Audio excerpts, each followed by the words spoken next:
misalnya nanti di 1-2 bulan ke depan ternyata ada terjadi perubahan yang luar biasa, terutama kenaikan harga, pasti nanti akan membuat keseimbangan di dalam APBD kita akan terpengaruh. Kalau kita bicara tentang kondisi aktual dari fiskal Jawa Timur sendiri di 2026, seperti apa? Kita akan berupaya untuk mengoptimalkan PAD kita. Mudah-mudahan ini tidak menjadi kondisi darurat. Amin. Nah, itu harapan kita. Aduh.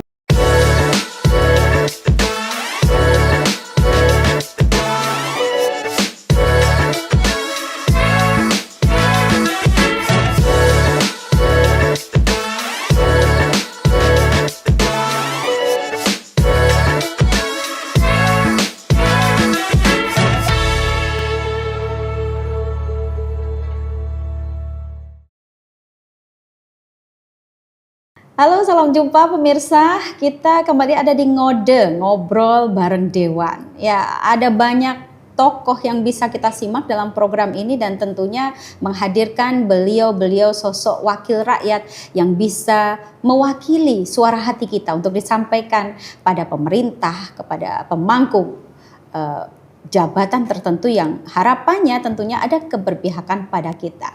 Dan hari ini yang sudah hadir bersama kita ada dari anggota Komisi C DPR di Provinsi Jawa Timur, ada Bapak Yeristu Nugroho ST. Yeah. Baik Bapak, Assalamualaikum. Waalaikumsalam. Salam sehat begitu ya. Alhamdulillah. Kalau bertemu dengan beliau selalu suasana segar yang dibawakan. Kita tahu beliau ada di Komisi C dan dari fraksi PDI Perjuangan. Ya, luar biasa karena kehadiran beliau cukup memberi warna khususnya untuk Dapil 11 Nganjuk Madiun, di mana masyarakat juga tentu banyak yang harus terperhatikan dan juga menjadi perhatian untuk banyak bidang garapan. Tapi kalau bicara tentang Komisi C ini bidangnya keuangan ya Pak ya? Keuangan, kemudian aset dan pendapatan. Oh begitu, ya, menyeluruh berarti. Ya. Jadi ini kita fokus pada ini pendapatan untuk utamanya. Jadi bagaimana pendapatan ini kemudian bisa dipastikan bisa membiayai semua program yang kita susun bersama. Begitu. Ya. Beliau sebetulnya backgroundnya adalah budayawan gitu. Kalau duduk di komisi C salah kursi nggak sih ini? Bagaimana kebetulan tuh? Dari teknik juga. Oh ya. Jadi macam-macam. Jadi nggak linear semua ya, nggak nyambung semua. Tapi justru komplit mungkin paketnya ya Pak ya. Gimana tuh cerita bisa sampai harus di komisi C dengan background yang beda-beda yang Bapak miliki? Nah kebetulan mungkin sebelum di provinsi saya di kabupaten. Di kabupaten pernah katakanlah menjabat sebagai ketua Banggar karena saya pernah jadi ketua DPRD di Kabupaten Madiun. Wah ini dia. Nah sehingga mungkin kawan-kawan dari partai dengan pertimbangan itu akhirnya saya ditugaskan untuk di Komisi C yang membidangi masalah keuangan, aset dan pendapatan. Oke, mungkin itu. Baik. Jadi sudah pada posnya sebetulnya.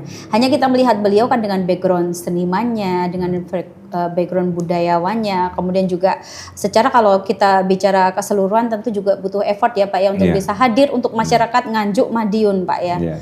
Sudah cukup mewakili Pak atau mungkin harus semakin turba ini biar bisa jaring aspirasinya? Iya, karena luas wilayahnya. Iya betul. Ada berapa? Memang di Nganjuk sendiri itu kan jumlah penduduknya lebih dari 1 juta mungkin. Kemudian Madiun itu sekitar kurang lebih 800.000 lah, belum kota. Jadi banyak sekali, nggak mungkin saya seorang diri misalnya harus bisa mengcover semuanya. Alhamdulillah di sana juga banyak teman-teman dewan yang lain yang kebetulan juga mereka juga sama dengan saya mewakili daerah pemilihan 11 di Nganjuk, kemudian Madiun dan Kota Madiun. Begitu.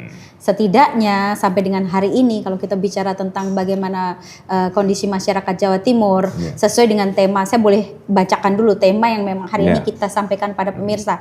Bagaimana sebuah penguatan fondasi fiskal Jawa Timur terhadap dinamika ekonomi global. Waduh, ini judulnya ngeri banget ya Pak ya. Kalau kita bicara tentang tema, emang situasi serba tidak pasti ya Pak ya. Ya betul, karena sekarang kan lagi perang kan. Nah itu dia, dalam segala hal setidaknya ya. Dan itu tentunya juga pengaruh bagaimana perlambatan pertumbuhan ekonomi di satu sisi. Masyarakat harus hidup dalam perasaan ketar-ketir begitu. Iya, hari ini bisa begini, besok bisa berubah lagi begitu Pak ya. Situasi global saat ini sedang tidak baik-baik saja. Nah itu dia. Artinya sewaktu-waktu bisa mempengaruhi perekonomian nasional kita. Otomatis kalau berpengaruh terhadap perekonomian nasional ya perekonomian daerah pasti kena imbasnya. Ya. Masyarakat pasti kena dampaknya. Nah ini kalau bicara tentang konteks bagaimana pemerintah terutama Jawa Timur dituntut untuk punya fondasi fiskal yang kuat, kemudian adaptif dan juga resilient. Hadirnya Dewan, terutama ini bidang Anda Pak ya, untuk bisa mendampingi, mengawal dan juga bagaimana bisa membuat masyarakat bisa merasakan hasilnya secara konkret, bagaimana? Jadi sebenarnya kalau situasi ini belum terpengaruh, tapi kan kita tidak tahu nanti 1-2 bulan ke depan situasinya seperti apa, karena dampak situasi perpolitikan secara global ini akan nanti secara ekonomi akan berdampak luas kan itu. Betul. Apalagi terjadinya di Timur Tengah yang notabene adalah pengekspor minyak. Itu dia. Nah, minyak itu nanti kalau misalnya katakanlah karena akibat atau dampak dari perang itu kemudian harga minyak itu naik, nah dampaknya kemana-mana. Nah itu yang bahaya. Ketika sebelum kita nggak pernah mengantisipasi ini kan, karena menyusun APBD kita itu kan di bulan November, ya, di bulan November tahun 2025 ya. Itu belum terjadi situasi yang seperti sekarang, sehingga perencanaan kita otomatis dalam keadaan kondisi yang normal. Nah, tetapi kalau misalnya nanti di 1-2 bulan ke depan ternyata ada terjadi perubahan yang luar biasa, terutama kenaikan harga, pasti nanti akan membuat keseimbangan di dalam APBD kita akan terpengaruh. Gitu ya Pak ya? Karena apa? Jadi biaya-biaya otomatis harga naik. Kemudian kita sudah memplotting bahwa untuk membiayai program ini diperlukan anggaran katakanlah 500 juta. 500 juta ketika keadaan masih seperti sekarang atau yang dulu itu cukup. Tetapi realistis ya Pak ya artinya. Tapi kalau nanti semuanya naik 500 juta ini tidak akan cukup. Nah sehingga harus ada penyesuaian-penyesuaian. Entah itu nanti volumenya atau ditambah anggarannya. Kalau ditambah anggarannya saya kira akan berat karena situasinya tidak memungkinkan. Ya, kalau tidak ditangguhkan atau dikurangi volumenya. Kalau masih bisa dikurangi volumenya, dikurangi volumenya. Tetapi kalau tidak bisa, karena itu harus tidak bisa harus sepaket gitu. Nah, itu ya otomatis ditangguhkan. Gitu. Aduh, kalau sudah ditangguhkan, bagaimana nasib berikutnya Bapak? Nah, otomatis semua program yang sudah kita susun bersama dengan pemerintah Provinsi Jawa Timur ini kan sudah ditunggu masyarakat. Mereka sudah berharap nanti ada program ini, ada program ini, ada program ini. Itu sudah disosialisasikan, kemudian juga sudah melalui perencanaan yang melibatkan masyarakat juga. Nah, mereka juga menunggunya mungkin juga cukup lama, sehingga kalau ditunda lagi kan akan kasihan. Betul, ada upaya tentu Pak ya. Kalau kita bicara tentang kondisi aktual dari fiskal Jawa Timur sendiri di 2026, seperti apa dan bagaimana? Kalau saat ini masih baik-baik saja, cuman ya itu tadi ketika nanti ternyata secara nasional ini kan pemerintah pusat sudah mulai khawatir. Nah, ini kan mungkin 1-2 hari ini kan akan ada kebijakan baru untuk mengantisipasi penghematan BBM. Begitu. Ya, dengan memberlakukan bagi WFH begitu ya kemarin. Nah, itu tapi batal kok Pak. Ya, mudah-mudahan. Kalau Jawa Timur sudah ya tiap hari Rabu ya Pak ya? Belum juga. Belum dok itu. Nanti nunggu dari kebijakan dari pemerintah pusat kalau memang iya ya. Terus kan mulai ada kekhawatiran ke sana. Pastinya. Tentunya kalau pemerintah pusat khawatir otomatis kita juga ya ketar-ketir juga nanti ternyata yang dikhawatirkan banyak orang karena negara-negara lain sudah mengalami kenaikan harga yang luar biasa. Itu dia. Misalnya di Singapura kemudian betul. di Filipina harus jalan kaki. berangkat kerja karena tidak ada bahan bakar. Nah, itu kan khawatir kita kan kalau merambat ke Indonesia, kan situasinya menjadi kacau nanti. Ya terutama harga-harga, misalnya boleh lah, oke lah pemerintah bisa kuat mensubsidi sampai 1-2 bulan, tetapi kekuatan itu kan terbatas. Nanti pada akhirnya kan harus dinaikkan juga, karena kemampuan APBN kita juga itu juga terbatas. Meskipun kemarin Pak Menteri Keuangan still safe kok kita mungkin begitu. Nah, saya rasa itu untuk menenangkan. Oh begitu. Realitanya seperti apa tuh Pak biar kita lebih waspada ya? Ya kita bukan sudon ke negara kita, tetapi melihat negara-negara tetangga yang notabene mereka secara ekonomi lebih kuat, misalnya Singapura, itu juga sudah terkontraksi dengan adanya ini apa namanya situasi kondisi global yang tidak baik-baik saja. Nah itu. Baik, aduh ngeri-ngeri sedap kalau kita bicara tentang sebuah kondisi real dari ekonomi, perkembangan ekonomi, perkembangan dunia dari waktu ke waktu, apalagi di tengah situasi yang serba tidak pasti. Tapi setidaknya pemerintah punya upaya di satu sisi. Dan apakah itu sudah disampaikan ke Dewan, kemudian atau justru membutuhkan masukan hearing lebih agar nanti kebijakan yang diambil itu punya keberpihakan. Ini mohon maaf Pak ya, selama ini keberpihakan dari kebijakan itu sendiri kadang kurang dirasakan oleh masyarakat. Ya, ya memang betul. Memang ada beberapa yang menurut saya juga kadang-kadang itu program itu tidak langsung menyentuh kepada masyarakat. Ya. Jadi nanti ada memang beberapa program yang langsung bersentuhan dengan masyarakat, tetapi ada program yang menurut kami perlu dievaluasi sehingga betul-betul dengan keterbatasan anggaran yang kita punyai itu mengoptimalkan program-program yang langsung betul-betul bersentuhan sesuai dengan kebutuhan masyarakat kita. Mungkin lebih ke konkretnya saja Pak, apa yang hari ini sudah diupayakan sehingga kebijakan itu punya keberpihakan. Nah, misalnya sebetulnya justru program-program yang sifatnya langsung ke basic masyarakat terbawah dan itu dilakukan secara serentak. Nah, misalnya dari teman-teman Dewan itu kan juga berupaya supaya apa yang melalui resesnya itu kan banyak aspirasi. Nah, itu kemudian setiap tahunnya mengusulkan kepada pemerintah untuk hasil resesnya itu kemudian betul-betul bisa dipenuhi. Nah, itu dampaknya luar biasa. Gitu ya Pak. Nah, tetapi ada banyak program yang di OPD ini menghabiskan anggaran yang besar, tetapi hanya untuk kelompok-kelompok kecil. Nah, jadi biaya modal, belanja modalnya atau belanja yang langsung diterima oleh yang objeknya itu sedikit daripada biaya, lebih sedikit dari biaya belanja yang tidak langsungnya. Jadi misalnya biaya rapatnya, biaya lebih besar. Nah ini sebetulnya itu yang paling banyak pemborosan itu di situ.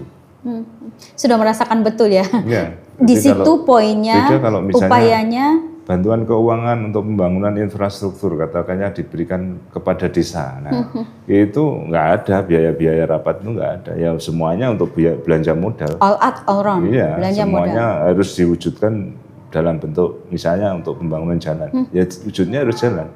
Nah itu kan 100 juta ya harus sesuai dengan RAB-nya 100 juta itu misalnya katakanlah dapat 50 meter atau 60 meter atau berapa, ya itu. Tetapi kalau di OPD itu rata-rata ya judulnya aja yang menurut saya itu seakan-akan begitu. Tetapi realitanya banyak sekali anggaran yang bukan tetapi boros. Oh ya. Ya, jadi belanja. Ada koreksi berarti di sini Pak ya, menurut boros Anda. Di belanja tidak langsungnya. Oke. Baik. Ya di satu sisi itu juga tentu yang mendorong bagaimana pendapatan asli daerah harus semakin digenjot saat ini. Betul. Kalau bicara PAD yang hari ini sangat penting, bagaimana pengupayaan itu bisa dilakukan oleh pemerintah. Mengapa PAD sangat penting, Pak? Ya karena di Jawa Timur, terutama Provinsi Jawa Timur ini sumber pendapatnya 60% itu kan dari PAD. Nah, jadi beda dengan daerah-daerah kabupaten itu kan mengandalkan transfer dari pusat. Ya, PAD-nya mungkin baru 10-20% lah. betul. Nah, kalau yang mendominasi pembiayaan belanja untuk membiayai belanja atau program pembangunan di Jawa Timur, Ya. itu kita kan tertumpu pada PAD kita. Nah, kalau PAD kita nggak optimal, otomatis nanti belanja kita, kemampuan untuk membiayai belanja program pembangunan kita kan pasti akan berkurang. Nah, oleh karena itu kita kan berupaya untuk mengoptimalkan PAD kita. Nah, terutama PAD kita kan yang paling besar dari sektor kendaraan bermotor, pajak kendaraan bermotor dan BPNKB. Oh ya, itu ya Pak. Dan tahun 2025 kemarin ini sudah diterapkan kebijakan baru yang itu juga mengurangi jumlah yang cukup besar dari PAD kita. Yang semula bagi hasilnya kan ke kabupaten kan hanya sekitar 30, provinsi 70, tetapi sekarang dibalik. Kita hanya mendapatkan sekitar 36. Nah, yang 70-nya kasih daerah. Ya, 64 atau 60 berapa itu ke daerah. Sudahkah itu solusi sebagai bentuk nanti ada optimalisasi PAD di satu sisi? Dengan seperti itu kan kita akhirnya harus mengoptimalisasi sumber-sumber pendapatan PAD dari sektor lain selain itu.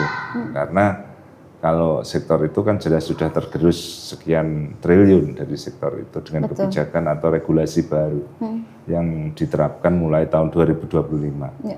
Nah, optimalisasi itu misalnya kita mencoba untuk mengoptimalkan pendapatan dari BUMD kita, katakanlah. Kemudian pengelolaan BUMD aset kita, ya, catatannya baik. Seperti itu.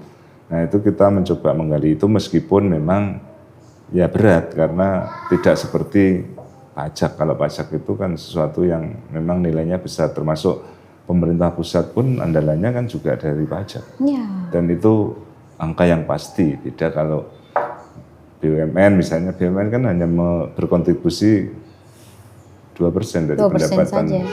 nasional kita. Nah, pajaknya 82%. Nah, kan seperti itu.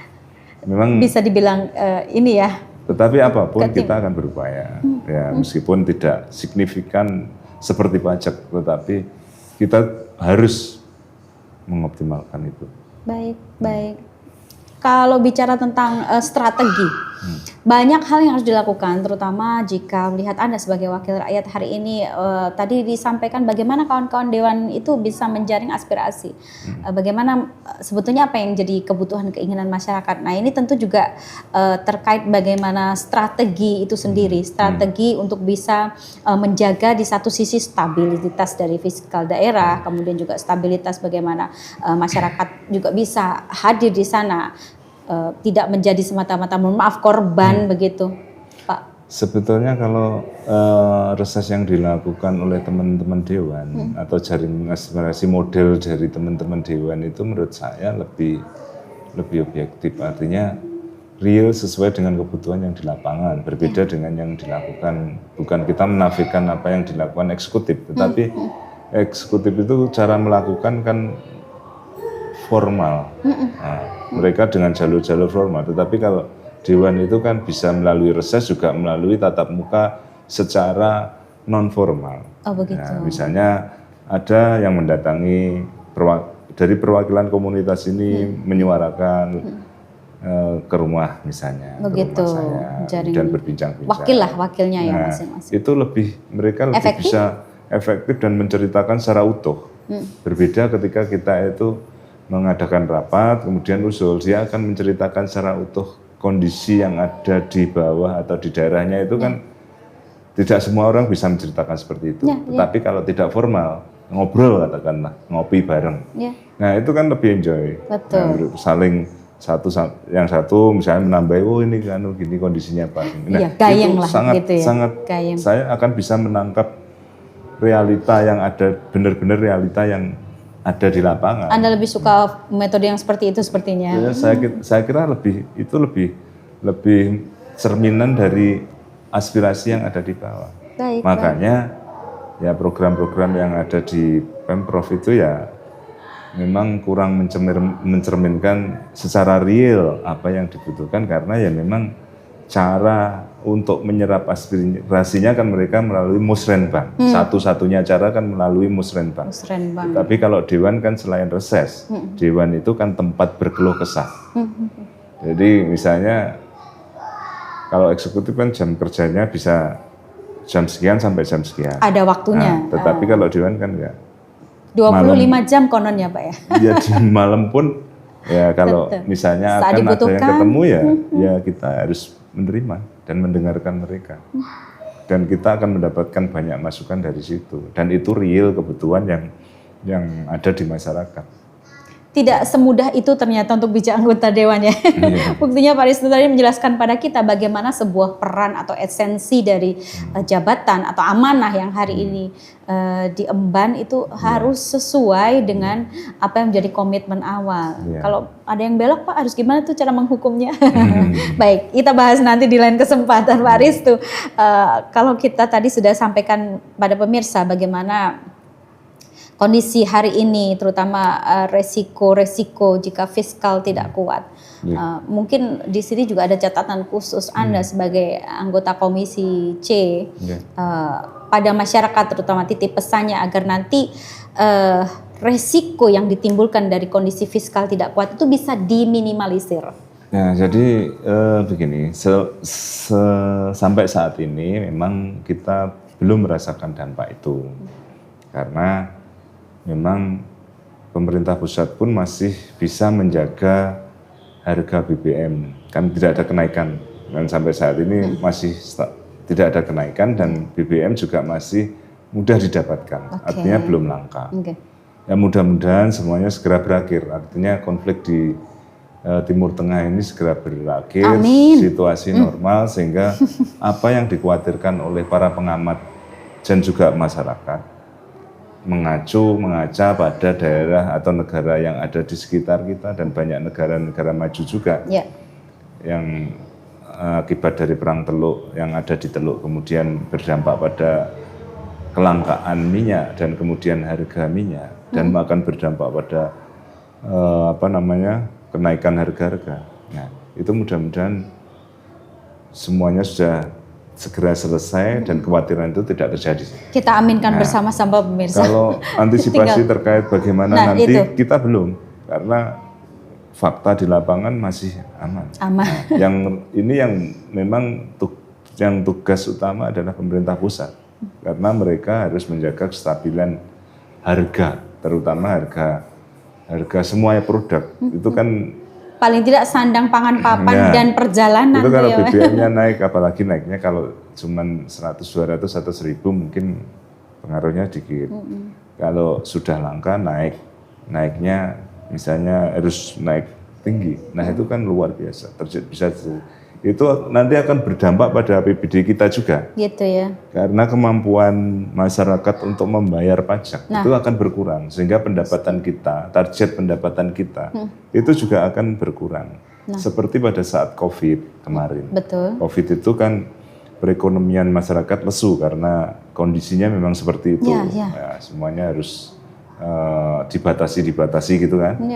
Sehingga kemampuan membayar pajak pun itu juga turun drastis. Akhirnya target pendapatan kita turunkan. Ya, turunnya sampai kalau nggak salah pada saat perubahan itu anggarannya sampai 4 kali 5 kali. Gara-gara menyesuaikan kondisi yang ada. Nah ini adalah keadaan darurat menurut itu saya. Berarti bisa jadi strategi berulang dari pemerintah misalkan, atau bisa dikatakan plan B-nya pemerintah ketika nanti pemerintah kondisinya sama. Sudah punya pengalaman mengatasi situasi ketika COVID kemarin kan. Nah, mungkin itu juga sebagai pembelajaran pemerintah pusat, kemudian pemerintah daerah dengan pengalaman yang kemarin. Nah itu antisipasinya mungkin ya strateginya ya nanti kita belajar dari sana. Nah, termasuk nanti sudah teruji begitu istilahnya. Termasuk bagaimana penyesuaian anggaran, penyesuaian belanja, penyesuaian dari pendapatan yang kita terima. Nah, itu kita sesuaikan ya. Kita pernah belajar dari peristiwa itu. Tapi harapan saya jangan terjadilah. Amin. Aduh, kalau Karena sudah Pak semua Dewan akan yang terganggu. bicara, kita aminkan saja yang kenceng ya. Tapi balik lagi, kita harus tetap optimis begitu Optimis, ya. Masyarakat kita meng-grow up pemirsa agar tetap optimis dalam segala situasi yang serba pesimis. Iya, betul. Banyak di luaran sana, terutama opini-opini yang berkembang di publik bahwa aduh bagaimana yang menghadapi hari esok begitu, tapi Iya. tidak usah khawatir. Pak Dewan sedikit memberikan ketenangan pada kita hari ini, dan Pak Risto sekali lagi kalau kita balik tentang bagaimana upaya-upaya lain untuk memperkuat fiskal, salah Iya. satunya lewat lini investasi. Iya. Anda sepakat dengan itu? Sepakat. Bagaimana?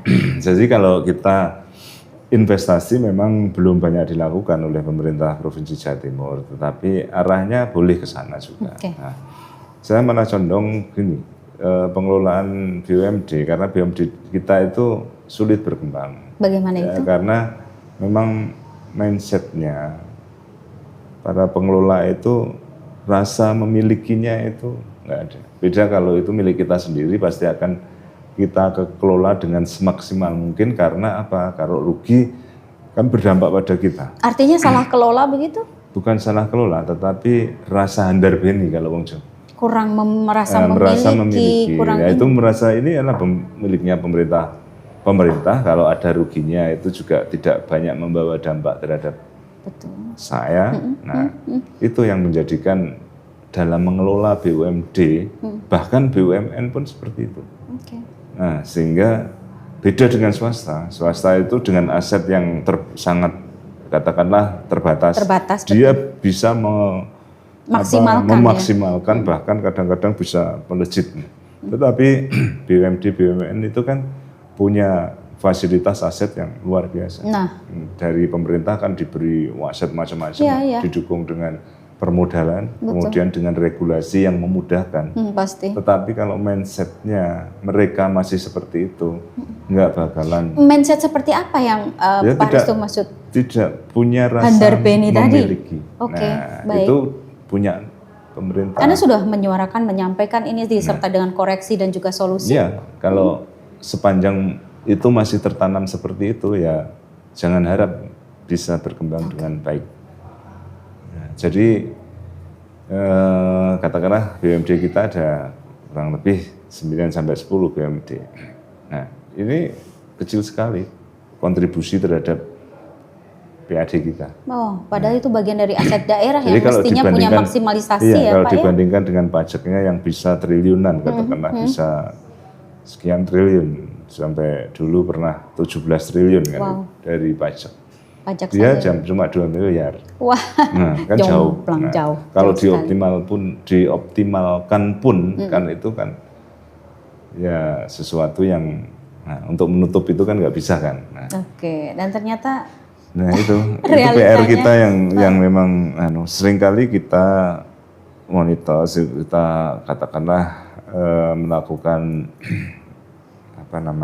hearing, kemudian juga rekomendasi, tetapi faktanya ya masih seperti itu. Oke, baik Pak. Kalau kita bicara tentang sebuah langkah yang harus dilakukan oleh pemerintah pusat dalam hal ini, tentu ada sebuah hal-hal konkret yang bisa diupayakan begitu ya. Kita tahu ada digitalisasi pajak, kemudian juga harus ada kolaborasi dan sebagainya. Bagaimana Bapak bisa membantu kami untuk sedikit menguatkan hati, terutama agar langkah konkret yang dimaksudkan itu juga sesuai dengan ekspektasi nantinya. Nah, jadi gini. Kalau menurut saya, karena situasi yang sebenarnya itu kan belum terjadi. Ini kan masih kekhawatiran terhadap situasi kondisi global yang akan berdampak pada situasi kondisi ekonomi nasional. Baik. Tetapi ini kan masih prediksi. Nah, kan belum betul-betul terjadi. Masalahnya prediksinya itu sudah sudah Ya, dekat mungkin dengan realita. yang bisa merasakan pemerintah pusat ya saat ini, karena yang pengimpor minyak itu kan mereka. Betul. Dan mereka mungkin kan sedikit merahasiakan untuk supaya rakyat tenang kan gitu. Semoga tidak semata-mata memberikan ketenangan ya Pak ya. mungkin Tahu-tahu ada ada hambatan, bom katakanlah. molotov nih taunya. Kan misalnya di Selat Hormuz ya. nah, itu kan kapal kita nggak bisa lewat. Nah, otomatis. udah terbebaskan katanya Pak yang satunya itu. Nah, ini kan yang Katanya ya, yang sekali tahu lagi kan, katanya. Yang tahu kan mereka, kita kan nggak tahu. Betul. Nah, kalau ini lancar kan otomatis tidak ada kekhawatiran pasti. Ya. Tetapi kalau ini nggak lancar kan pasti ada kekhawatiran. Iya, iya. Nah, jadi harapan kita ya itu nggak terjadi. Amin. Kita memang belum karena ini kaitannya dengan ya cuman itu, harga minyak naik enggak? Baik. Kalau naik pasti akan berdampak. Kalau berdampak apa langkah kita ya otomatis efisiensi. Nah, efisiensi dari anggaran dan akan merubah postur dari APBD Jawa Timur tentunya. Jadi program pembangunan yang sudah ditetapkan kemungkinan nggak jadi, harus kita tunda karena situasinya nggak memungkinkan. Oke. Karena selain itu nggak cukup untuk katakanlah yang awalnya dipagu 500 juta cukup, kemudian karena ada kenaikan dari berbagai macam katakanlah barang dan jasa, itu kan nggak akan cukup dari 500 juta. Belum lagi dari sisi pendapatannya, ketika itu terjadi, kekhawatiran itu terjadi, otomatis kan nanti sektor pendapatan akan menurun drastis. Pastinya karena ya, Pak, masyarakat kemampuan membayar pajaknya kan dipengaruhi juga dengan kondisi ekonominya. Betul, betul. Kalau kondisi ekonominya baik-baik saja dengan keadaan yang masih seperti ini, insya Allah dari tren pembayaran pajak ini masih baik-baik saja. Oke. Tetapi nanti kalau di tengah perjalanan ternyata ada kenaikan harga BBM yang kemudian berdampak pada kenaikan dari macam-macam sektor. Nah, itu kan pasti akan menyesuaikan dengan kondisi itu kan nggak mudah. Nah, sehingga pasti nanti akan terjadi penurunan angka pendapatan kita karena masyarakat mungkin akan menunda membayar pajak gara-gara situasi ekonominya belum memungkinkan untuk kemudian membayar pajak. Gitu. Pengaruhnya memang luar biasa. Menyeluruh ya, menyeluruh. Aduh, kita tidak bisa berkata apa-apa ketika masyarakat terutama yang ada di bawah ini hanya menunggu saja bagaimana pengumuman atau informasi berikutnya. Yang harus ini memang pemerintah pusat karena mereka yang tahu persis kondisinya dan yang mereka hadapi yang Pak tahu Risto persis. juga tahu dong kondisi persisnya nanti. Paling tidak bisa Kalau mereka prediksi begitu tuh Pak. Nanti dalam perjalanan kita akan tahu dan kemudian tentunya kita akan menyesuaikan. Siap dengan antisipasinya. Menyesuaikan dengan kondisi yang ada. Kalau kita ngomong sekarang belum bisa karena kondisinya seperti apa kita juga belum bisa membayangkan. Nah, kalau sudah ternyata dampaknya dan itu tidak penyesuaian itu bisa loh. Kemarin COVID itu penyesuaian APBD itu biasanya hanya setahun itu sekali, yang namanya perubahan anggaran. Ya. Itu waktu COVID itu sampai 5 kali kalau nggak 6 kali. Jadi menyesuaikan, ini disesuaikan lagi sampai 6 kali. Padahal biasanya kalau kondisi normal itu hanya 1 kali PAK perubahan anggaran. Itu dia. Tapi menjadi sah-sah saja karena situasinya memang ya memang boleh diperbolehkan. Diperbolehkan gitu. Dalam kondisi-kondisi tertentu, apalagi kondisi darurat itu boleh. Baik. Ya. Mudah-mudahan ini tidak menjadi kondisi darurat. Amin. Nah, itu harapan kita. Aduh, balik lagi 2020 nanti jadinya.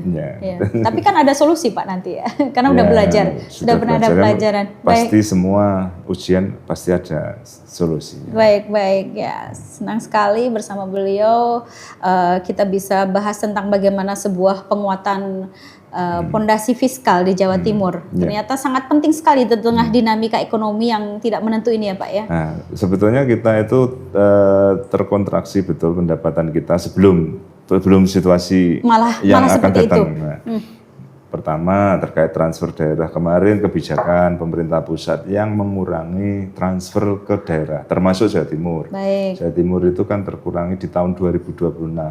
Itu kan 2 triliun. Baik. Nah, kemudian belum lagi Undang-Undang Nomor 1 tahun 2022 yang diberlakukan tahun 2025. Baik. Nah, yang tadi saya sampaikan bagi hasil pajak tadi yang dibalik ya di itu 70 juga, 30. Itu mempengaruhi kemampuan pendapatan kita.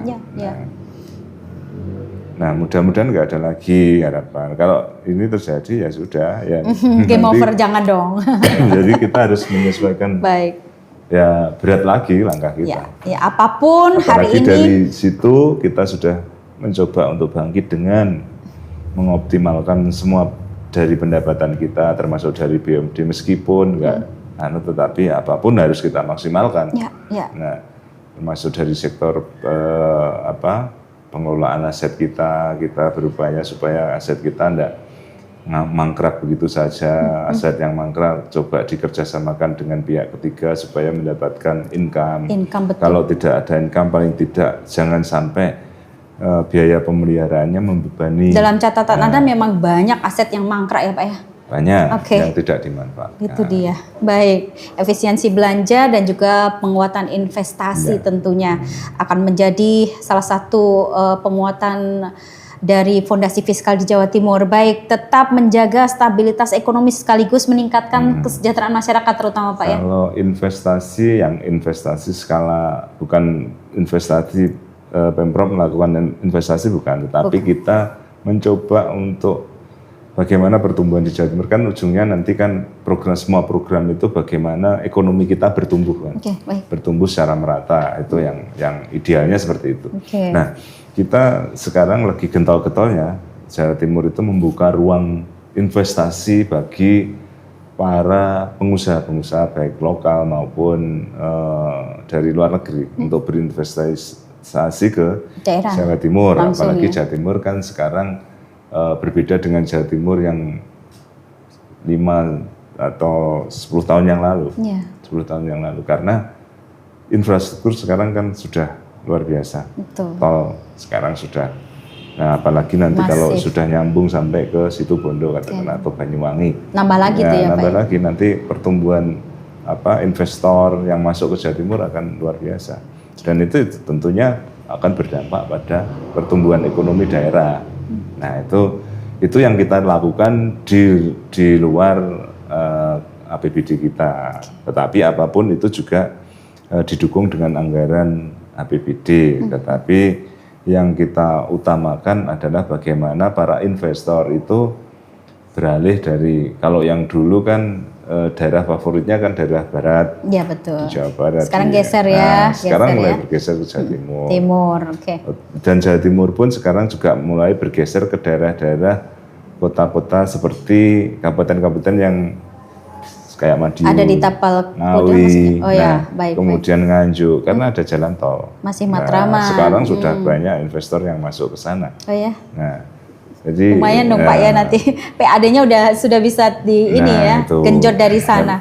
Pertumbuhan ekonomi termasuk. Pertumbuhan ekonomi masyarakatnya, kemudian dampak geliat ekonominya yang bisa dirasakan oleh masyarakat dengan masuknya investor itu kan luar biasa. Baik, terima kasih Pak Ristu Nugroho, luar biasa peran DPR khususnya untuk Komisi C ya di sini krusial dalam memastikan kebijakan fiskal di daerah ini tetap adaptif, produktif serta berkelanjutan. Baik, terima kasih untuk waktunya. Semoga lain waktu bisa kita sambung lagi kesempatannya lebih baik. Selamat bertugas, selamat bekerja, dan rakyat selalu ada di pihak Anda begitu ya.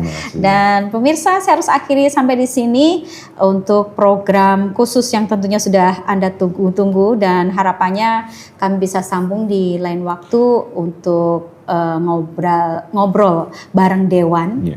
Dan saya harus akhiri, sampai jumpa.